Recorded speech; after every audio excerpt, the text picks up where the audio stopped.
doing it with capillary tubes. Okay. We could also do it with the old method where we use, like the ESR, that you do with that, and then centrifuge it, and then actually read it directly. But then you have to get the blood in there, which is a little more difficult. Microhematocrit is a quick check in the lab when they do it, just to confirm what they're getting from their CBC, right? Because hematocrit ties into what? The 3x3 rule. So if they do, when they get the RBC count, and they did their hemoglobin, and then your hematocrit is off.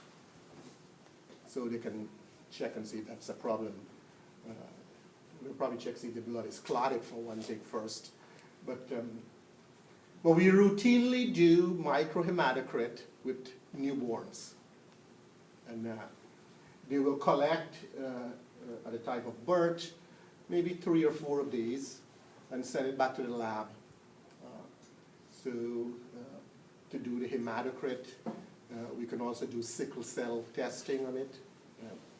That's required for people who are in various health programs, and so the hematocrit and if they're sickle cell will tell the doctor they need more nutrition and things like that, so they get more money. I think what they call it WIC programs, or something that when they go to the clinic, they get the blood and send it back to us. So you will see some of these in the lab, and they come in and very quickly will do the test. And so they will collect in these and send it. So all you have to do is like centrifuge it and read it.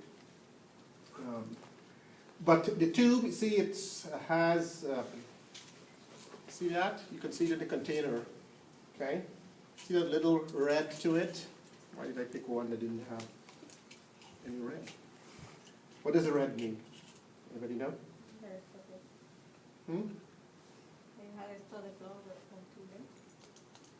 No.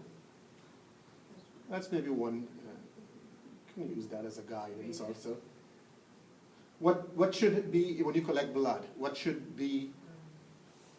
You see all our different tops, right? What does that mean? It's a color, right? Color means, means something. No anticoagulant. Has to do with no anticoagulant, right? Anticoagulant or not anticoagulated. So you see the first one I picked up didn't have any color to it. Right. So this would be no anticoagulant. This is coated with heparin. It's coated. So when you collect, it doesn't clot. Because if it clots, it's going to affect your, when you centrifuge it to get your hematocrit. All right? But to collect is, you do a finger stick. So you can do finger sticks if you want to get your hematocrit, okay, females. So, and pretty much you collect a full column of blood. So you can stop at the, at that end. It doesn't really matter. The end that you should leave is you collect, and it should be that you seal at the end where it's red, because it allows you to read up here. Because if you collect and it's in that red spot, you're not going to be able to read it correctly, okay? And that's important. So the heparin coated, this is plastic. It's not glass, so be careful with it, right? You don't want to, it's a sharp. So when you finish using this, it should go in the sharps container, right? So they don't stick their hand in there and they get injured from that, because we use different bloods. So these are mine, so you can practice with these. And, but if someone wants to do their own blood, you can finger stick and get a correct hematocrit, okay? And hematocrit will tell you 3 things in a sense, yes? So if you get a hematocrit of, say, 45, you will imagine that your hemoglobin should be around 15, and your RBC count should be around 5 million, and that should be normal.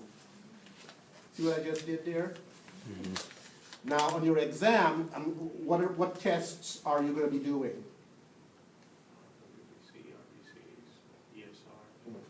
So when you do it, should you think of anything when you do that? with your results. 3 by 3 by 3. If I give you the same blood, right?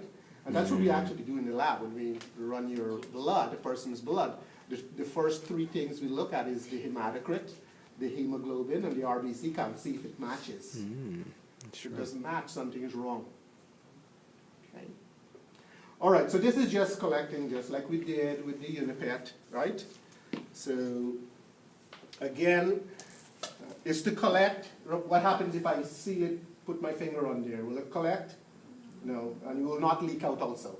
So this will allow me, once I collect a full tube, is to seal it, and that's putty, okay? So this is a sealer. So it will seal one end. Why do we need to seal it? So it won't overflow when you centrifuge, right? Because we have to centrifuge these tubes, right? So, and this will collect, see that? It will collect, and you don't want to get any bubbles in here. And, right, see it's going to go, and you want us full, so I'll just about a couple of millimeters away from the, right? And then, see, my finger is sealing it, so none of the blood is leaking out. And then I just sink it into the putty like that. Okay?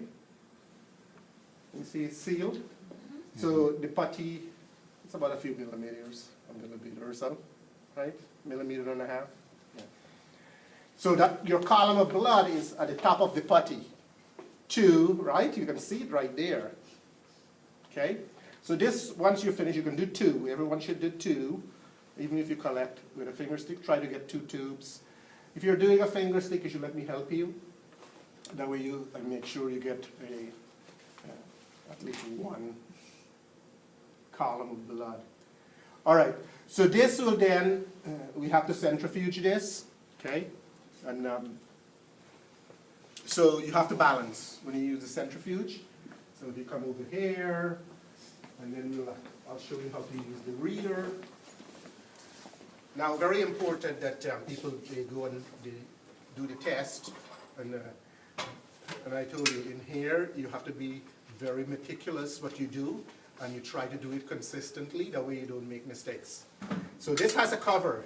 This cover, if you do not put it on and you start the centrifuge, you just lost everything. And then you're going to be spent, you see, there's scratches there. That is to show you that, yeah, people make mistakes, and it happens every semester. And then you have to go back and, right, redo everything. It's got to be, you don't have to fill the tube up. You could put a blank tube. And it's like anytime you centrifuge, you all know that, right? It has to be balanced. If it's not balanced, then you're going to get all this noise, and this is going to vibrate. You can damage the centrifuge. Plus, if you're not watching it, it will vibrate and fall off, okay? So the grooves are here, so when you put it, there's numbers, so it must be on the opposite side, and this has to be sealed, okay? Once you put your tubes in there, okay, and we centrifuge for 10 minutes, okay? And once it's done, you open this up, take your tubes out, and then I'm going to show you how to actually read them using the reader, okay? So this is the centrifuge. It will actually give you, so hematocrit is measured as percent, yes. So it will give you a percentage of the packed cells, okay? And of course the plasma is the rest of that. So if you have a hematocrit of 45, then 55% is plasma, okay? So this requires a reader. All right, so everybody team up, work in a pair. If you're going to do finger stick, I can help you.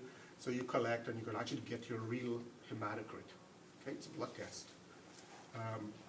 Or if not, use my control